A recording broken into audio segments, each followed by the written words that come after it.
Shalom, y'all. Welcome back. I hope you just enjoyed the Torah portion reading in the previous video. If not, I hope you at least read it, because we are going to jump in and do a discussion here today on this week's double Torah portion. It's Behar and Bechukotai. I don't know why I stumble across that one, but I do every time. Bechukotai, something like that. I'm not even going to try it. Okay. By my regulations. If I try it, it's going to come out Japanese. Well,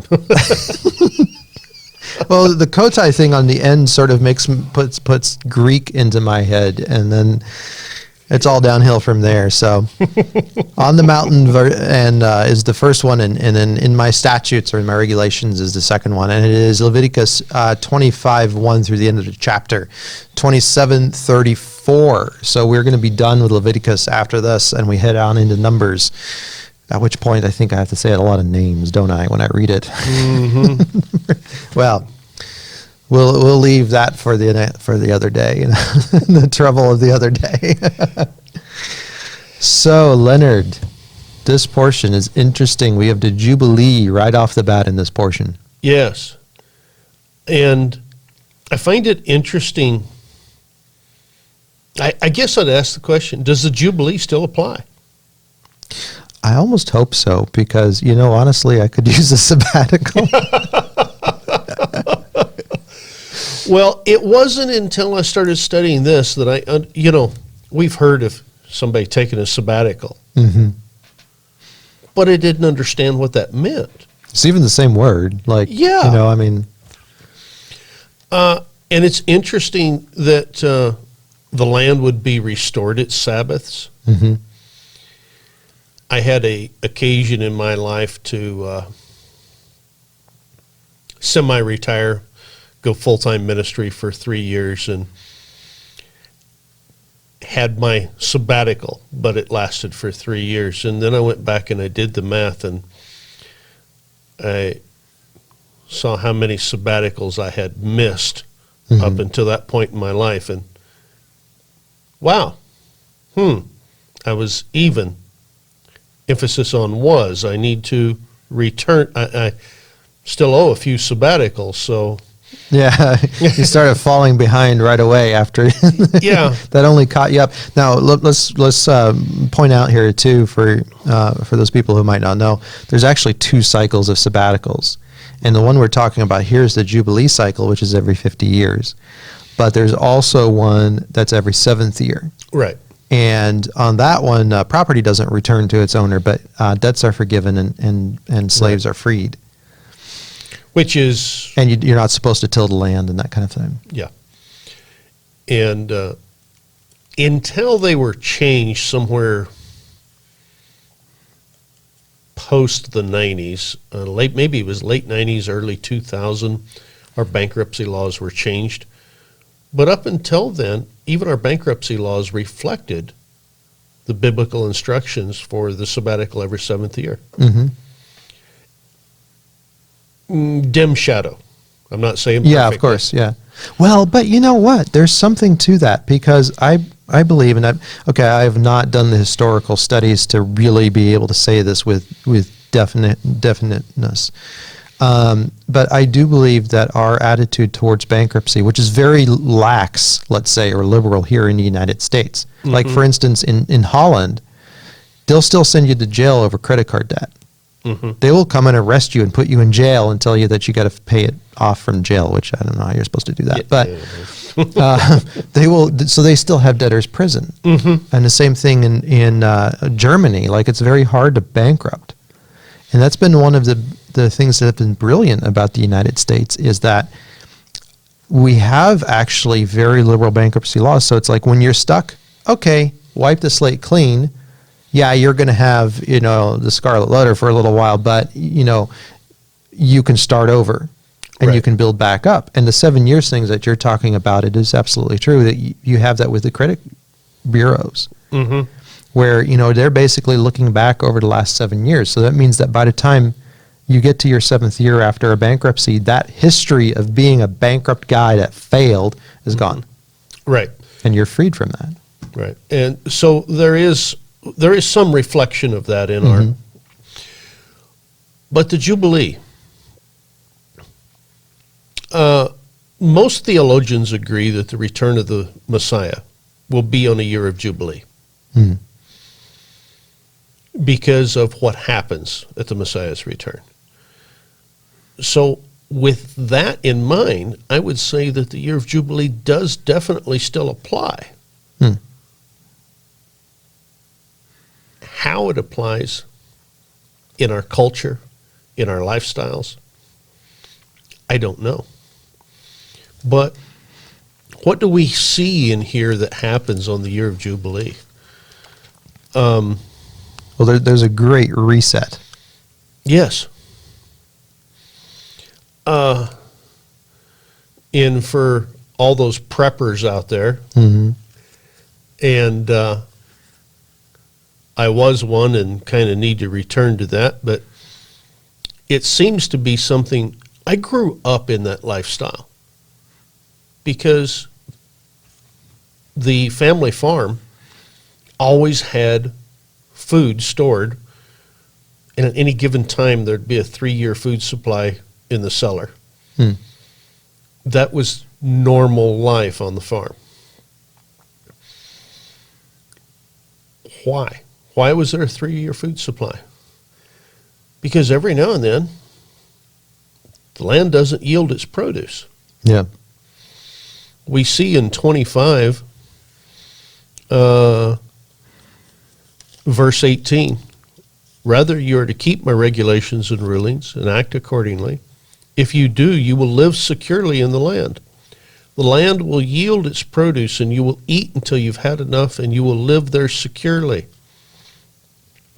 If you ask, if we aren't allowed to sow seed or harvest what our land produces, what are we going to eat in the 7th year? Then I will order my blessing on you during the 6th year, so that the land brings forth enough produce for all 3 years. For all 3 years? Well, you've got 1 year that you lay fallow, and then you plant the following year, and you have to wait for that harvest. Yeah, it's not right away. If we restore this cycle, prepping becomes a way of life. Yeah. With God being sure that there will be a blessing on you in the right time. Yeah. And that's really exciting to me, because living in the Midwest, growing up there, we saw cycles. And unfortunately, it wasn't until much later in life that I understood what those cycles meant. But how do I want to say this? I think the year of Jubilee is almost in the DNA of creation. Whether we follow it or not, it's there. Yeah. And I think we would do good to search this out and try and restore it. Could we maybe say like the need for it is there in creation? Because one thing that you can see, like I'm looking at this purely from a human point of view and not just the land, which of course it's primarily actually focused on the land. But if you look at history, and history is cyclical, and you see these cycles of like these crises come up and those kinds of things, and they'll go like every 40 years to 80, 100 years. There's different cycles that people have identified throughout history.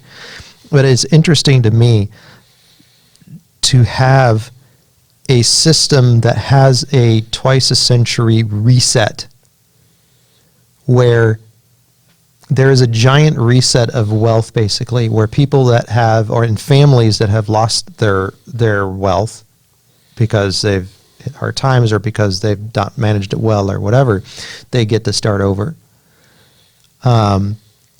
And you know what I mean? I don't even think that it's unreasonable to extend this. Now, this is an extension, what I'm about to say, and say like, okay, well, all the extra little laws that build up, in a representative democracy. It's like, okay, that's when they end, they sunset, and we start over with the base system.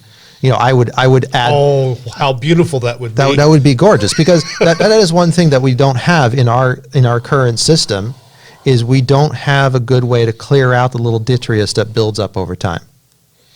It hasn't, and this is an issue. So, things that truly were laws for those people at that time. Right. Little things like, I got a book on like crazy laws, and one of them was a particular town where, I think Huntsville, Alabama, where if you're going to drive your car into town, you have to send a man on horseback with a flag ahead of you just to warn everybody so they could keep their horses calm. And that's still on the books. Yeah. It's like the small town that I was in back in Kansas had some very offensive racial laws on the books that were still on the books, and there were still some attitudes in the town that, and I was dumbfounded. I'm sitting there going, okay, well, there's still people that expect those to be enforced, that are bringing those laws to light. Nobody's foolish enough to try and enforce them blatantly. Some of them were enforced behind the scenes and without rule of law. But why is it that once those are brought to light, somebody wasn't taking action to remove them? Yeah. That always disturbed me. Yeah, it's like, well, wait a minute, you see that you've got this giant cockroach in the cupboard here. It's like, why don't you squash it and remove it, That's a little bit of a sidetrack. That's a little bit of a sidetrack, yeah. But the importance here and the real significance of trying to find some way of restoring this, I think, is covered in the very beginning paragraph of the second portion. Okay. In 26:3. And I wonder, for someone that lives close to the nature and does farming, even if it's at the level of a garden in your backyard, if you will live by my regulations, observe my mitzvot, my commandments, and obey them, then I will provide the rain you need in its season, and the land will yield its produce, and the trees in the field will yield their fruit.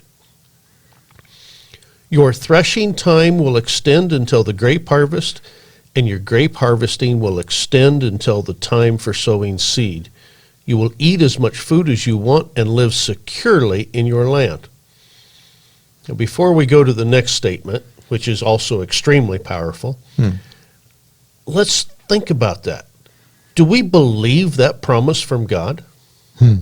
Do we understand what it means?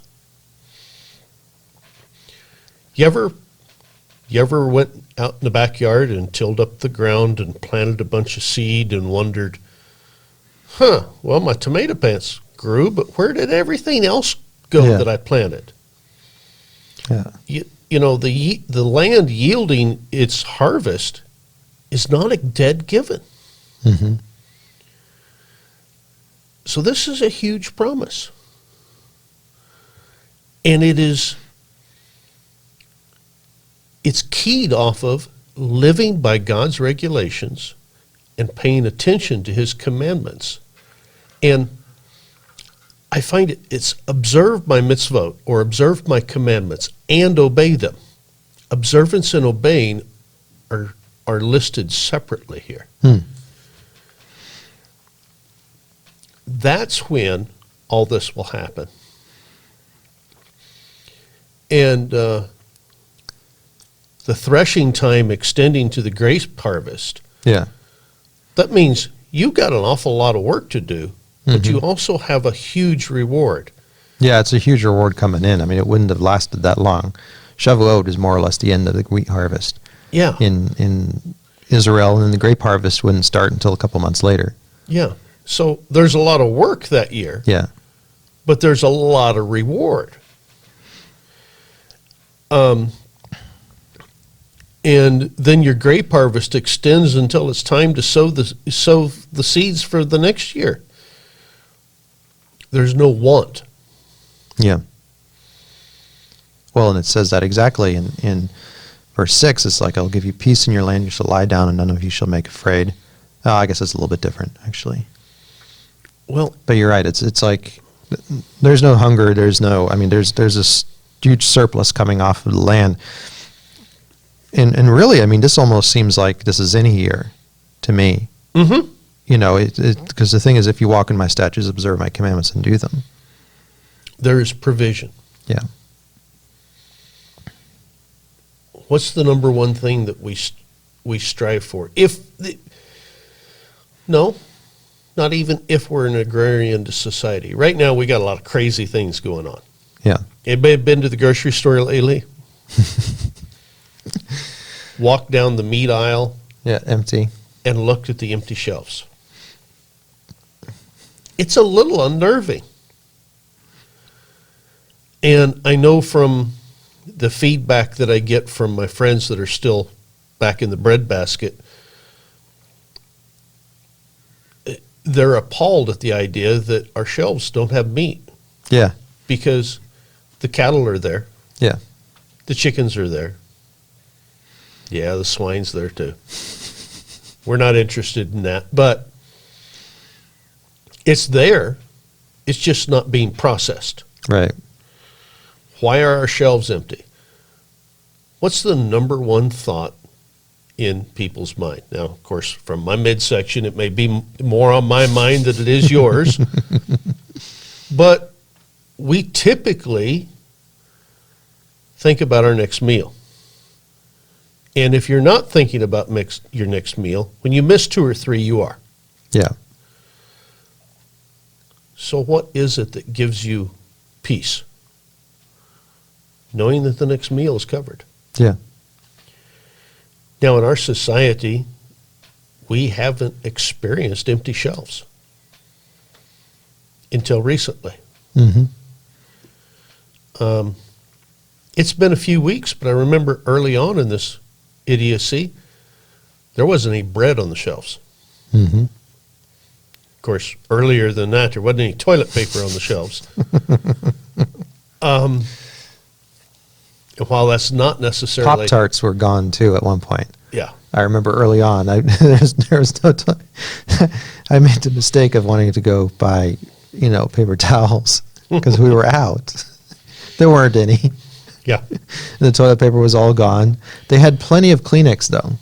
Nobody had put that together. Okay. Ramen noodles disappeared for a while. Ramen noodles disappeared. The Pop-Tarts disappeared because that's always the first thing that you go for. Peace in the land. Lie down to sleep unafraid of anyone and rid the land of wild animals. Yeah.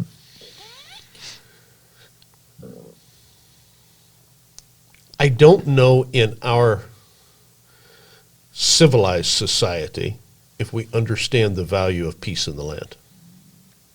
I doubt it. I remember a time on the road, there was about 9 months that every Monday morning I was delivering into one of the boroughs of New York. I'd go in and find my delivery point about 3 o'clock in the morning. I'd drive around the neighborhood, make sure there wasn't any riots going on. Oh, well, there's only bars on half the windows. I'll be safe to stay here. This was a time when the toll bridges to get out of New York did not take plastic. So everyone knew that if they saw a commercial truck in New York, there was $100 cash because that's what it cost to get out. So as a commercial driver, we were a target. They knew that you had $100 cash on you. And this was before the cleanup of New York City, too, under Giuliani and all them, yeah. That was real bad at one point, the crime. And if you waited till 8 o'clock in the morning to go in, you weren't getting unloaded till early afternoon and off the island. But if you go in the wee hours of the morning, you could easily drive to your location, be unloaded, and be on the way out at 8 o'clock. Well, you weren't fighting traffic. Mhm. I'd save a whole day by going in at 3 o'clock in the morning. But there was a level of safety and shalom that I gave up to do that. Do we understand what it means to lay down to sleep unafraid of anyone Yeah. and have peace in the land? We're ignorant of our blessings, because we don't have that personal experience with that contrast. Yes.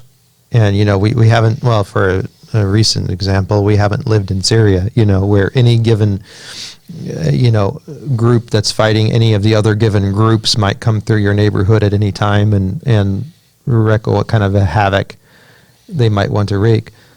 And it's like we have been so peaceful here in the United States for so long, with certain exceptions of crime hotspots during the height of the crime wave in the 80s, 70s, 80s.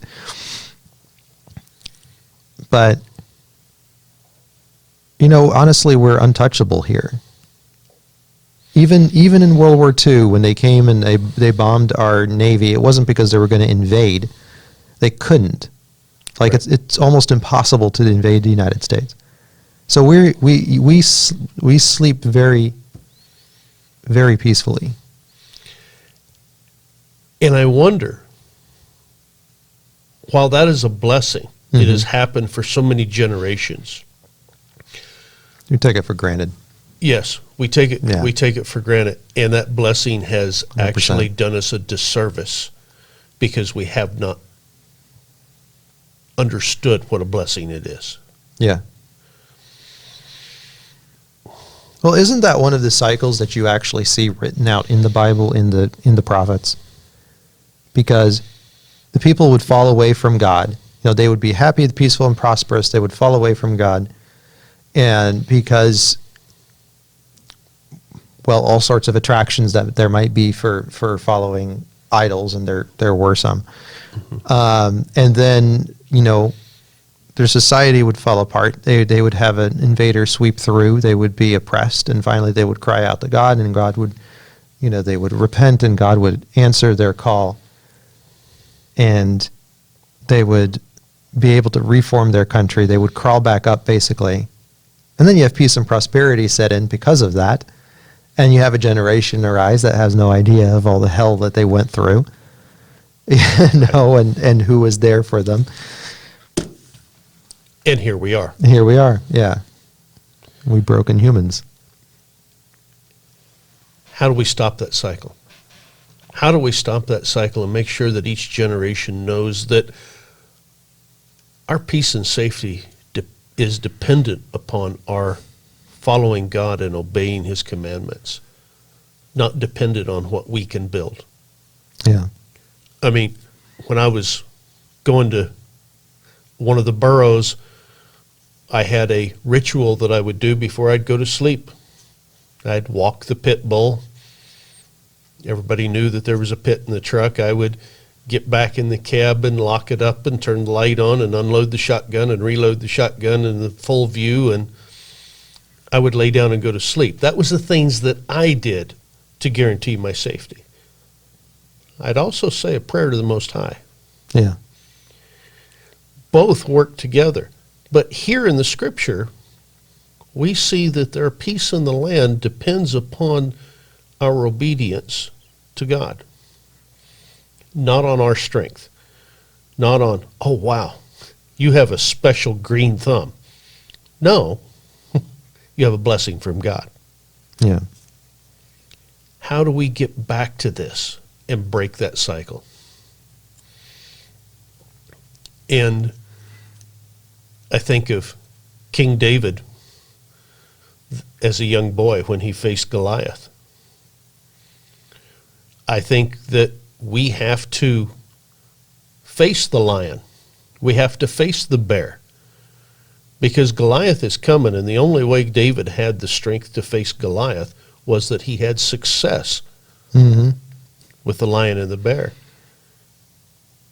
we don't face the little things. We don't accept God's word as real and practice it out so that we have a lifestyle of success doing what God tells us to do.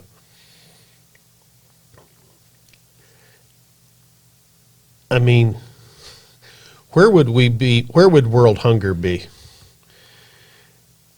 if we understood verse 26:10? You will eat all you want from the last year's harvest and throw out what remains of the old to make room for the new. If we were following God's plan, Mm-hmm. there'd be an abundance of food. Mm-hmm. When we tell people about the blessings of God, it needs to be real to us, not just a hope to us. Yeah. Am I expressing that? I mean, Well, it's like, if it's real to you, then what do? Well, then you bloody well do it. Yeah. You behave in the proper way. And it strikes me as you're pointing this out, because it's very interesting, is that over the last century, but in particular, but in particular over the last 15 years, poverty has been dropping globally like mad. Like absolute mad. And the amount of calories that we produce per person has risen from something like 2,200 calories per person now to 2,800 calories per person per day globally. So nobody should be hungry. Nobody should be hungry. And proportionally speaking, fewer people are hungry today than ever before. Now, there are still plenty of people that are hungry. And what you find is that, these are in places where there's political turmoil, where there's war, or there's some kind of a political setup that, frankly, it's advantageous to starve people, which is upsetting. Yes. But for possibly the first time in history, we actually make enough food for everybody. And by the way, do you know what the biggest bread basket is in the world? By far, is the American Midwest, mm-hmm. which is also watered by rivers that all interconnect and make it cheap to export Yes. to the rest of the world. Not to break my arm patting ourselves on the back here. This is a benefit that anybody who lived here would have, but that's a big place where this bonus of calories has come from. I'm trying to remember, I think the corn production is per acre is something like 5 times what it is in Mexico, 4 or 5 times. Wow. Our productivity, and by the way, you can criticize the productivity too, because there's GMO stuff involved, and there's, very over irrigation and, those kinds of stuff. Nevertheless, our agricultural productivity is just at astounding levels. But do we give God the credit for it? Oh, good God, no. And that's where I think the problem comes in. Yeah. We're not giving him the credit. And I say we as mankind in general. Yeah. Some of us do, and my goal here is to point out that for those of us that are awake, we need to. We do. So, folks, remember God. Do give him the credit, but especially follow in his laws, follow in his statutes. They are the best thing for you, for your family, for your neighbors, for everyone around you. Bless you, and bless God. Baruch Hashem. See you next week.